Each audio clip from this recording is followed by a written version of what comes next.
जाओ सामने मरहबा सल्ले अला कह रहे नहीं मरहबा सल्ले अला बोल दिया था उठ जाओ ना। तो रहे जब पढ़ लिया ये वजीफा फिर दुआ क्या चीज है। जब पढ़ लिया ये वजीफा फिर दवा क्या चीज है। और देखकर अहमद रजा को उनके मुर्शिद ने कहा, देखकर अहमद रजा को उनके मुर्शिद ने कहा, मैं जानता हूँ मेरा अहमद रजा क्या चीज है। मैं जानता हूँ मेरा अहमद रजा क्या चीज है। और हादिसों से बचकर जब मैं अपने घर में आ गया, हादिसों से बचकर जब मैं अपने घर में आ गया, फिर पता मुझको चला माँ की दुआ क्या चीज है। मुझको चला माँ की दुआ क्या चीज है। और नबी का नाम लेने से मेरा भी नाम होता है। नबी का नाम लेने से मेरा भी नाम होता है। नबी की नात के सदक़े मेरा हर काम होता है। के सदक़े मेरा हर काम होता है। और मरीज़ इश्क़ अहमद हूँ, दवा की क्या जरूरत है। मरीज़ इश्क़ अहमद हूँ, दवा की क्या जरूरत है। दुरूदे पाक पढ़ने से मुझे आराम होता है। पढ़ने से मुझे आराम होता है। पढ़िए सलात व सलाम अलैका या रसूल अल्लाह, सलात व सलाम अलैका या हबीब अल्लाह, सलात व सलाम अलैका या नबी अल्लाह, अला आलिका व अस्हाबिका या नूर अल्लाह। मन सल्ला अलैया फी यौमिन मिअत मर्रतिन अल्लाहु लहू मिअत हाजा, 70 मिनहा लिआखिरतिही व 30 मिनहा लिदुनिया।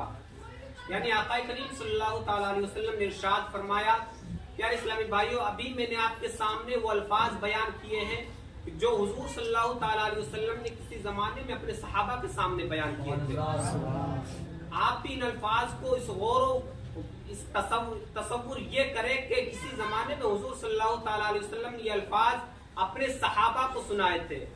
प्यारे इस्लामी भाइयों, ये वही अल्फाज है, मन सल्ला अलैया फी यौमिन मिअत मर्रतिन अल्लाहु लहू मिअत हाजा। यानी आका करीम इरशाद फरमाते हैं कि जिसने मुझ पर एक दिन में 100 मरतबा दुरूद पाक पढ़ा, अल्लाह अज़्ज़ा व जल उसकी 100 हाजतें पूरी फरमाता है। कितनी? 100 हाजतें पूरी फरमाता है। अब वो 100 हाजतें अब अल्लाह खूब बेहतर जानता है कि मेरे बंदे के लिए क्या बेहतर है। हम में से किसी की हाजत है कि हम सालाना एग्जाम में सही से पास हो जाए। सुभान अल्लाह। बहरहाल जो भी हाजतें अल्लाह अज़्ज़ा व जल खूब जानता है, मेरा मौला खूब जानता है किसकी क्या हाजत है और किसकी किस हाजत को पूरा करना बेहतर है।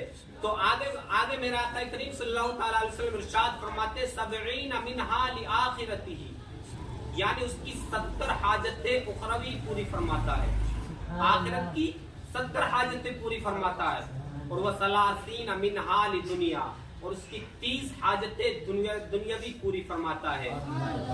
पढ़िए सल्लू अलल हबीब। बयान कर दिया एक तो यार। प्यारे इस्लामी भाइयों, हमारे दरमियान रजबुल मुरज्जब का मुबारक महीना तशरीफ फरमा है, अपनी बरकतें लुटा रहा है। प्यारे इस्लामी भाइयों, ये वो महीना है कि जिसके बारे में बाज़ कहते हैं कि जो रजब का जो महीना है ये बीज बोने का महीना है। रजब बीज बोने का महीना है, और शाबान आब पाशी यानी उसकी सिंचाई करने का महीना है, और रमजान जो है वो फसल काटने का महीना है। प्यारे इस्लामी भाइयों, इस रजबुल मुरज्जब के मुतालिक हुजूर सल्लल्लाहु तआला अलैहि वसल्लम ने इरशाद फरमाया, रजबुन शहरुल्लाह व शाबान शहरी व रमजान शहरु उम्मती। यानी रजब अल्लाह का महीना है और शाबान मेरा महीना है और रमजान मेरी उम्मत का महीना है। प्यारे इस्लामी भाइयों, जब रजबुल मुरज्जब का महीना तशरीफ लाता तो हुजूर सल्लल्लाहु तआला अलैहि वसल्लम इस दुआ को पढ़ा करते थे। आइए हम भी बतौर सुन्नत पर अमल करने की नियत से इस दुआ को पढ़ लेते। पढ़िए अल्लाहुम्मा बारिक लना फी रजबिन व शअबाना बल्लिगना रमज़ान। प्यारे इस्लामी भाई, इसका माना ये है कि या अल्लाह पाक हमें तू रजब اور شعبان میں برکتیں دے اور ہمیں رمضان تک پہنچا. بڑے صلو علی الحبیب صلی اللہ علیہ وسلم. آئیے میں اپنے بیان کو آگے لے جاتے ہوئے آپ کے سامنے ایک واقعہ پیش کرتا ہوں. حضرت ابوبکر شبلی جو بہت مشہور ولی کامل ہے، ایک مرتبہ آپ وضو فرما رہے تھے تو اچانک غیب سے آواز آئی، اے شبلی ظاہری پاکی تو حاصل کر لی، باطنی طہارت کہاں ہے؟ ظاہری پاکی تو آپ نے حاصل کر لی لیکن باطنی طہارت کہاں ہے، یعنی دل کی پاکی کہاں ہے؟ تو فوراً حضرت ابوبکر شبلی اپنے گھر کی طرف چلے جاتے ہیں. گئے ہیں گھر اور جانے کے بعد اپنا سارا مال و دولت، تمام جائیداد، پراپرٹی سب راہ خدا میں خرچ کر دیا. صرف نماز پڑھنے کے لیے ضرورت کے مطابق کپڑے رکھ لیے. اسی طرح سے آپ نے پورا ایک سال گزارا، پورا ایک سال اسی طرح سے گزار دیا.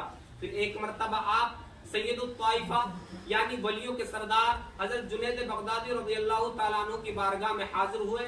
حضرت جنید بغدادی رضی اللہ تعالیٰ عنہ نے ارشاد فرمایا، اے شبلی جو طہارت تم نے حاصل کی ہے، یعنی جو باطنی طہارت تم نے حاصل کی وہ بہت بہتر ہے.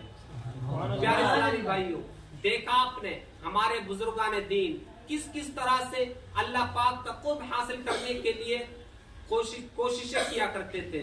ابھی آپ نے سنا جیسا کہ حضرت ابوبکر شبلی نے تمام اپنا مال و دولت، جائیداد سب کچھ راہ خدا میں خرچ کر دیا. کیوں؟ یکسوئی حاصل کرنے کے لیے، اللہ تعالیٰ کا قرب حاصل کرنے کے لیے، تاکہ یکسوئی کے ساتھ اللہ تعالیٰ کی عبادت کر سکے. ہمیں بھی غور کرنا چاہیے.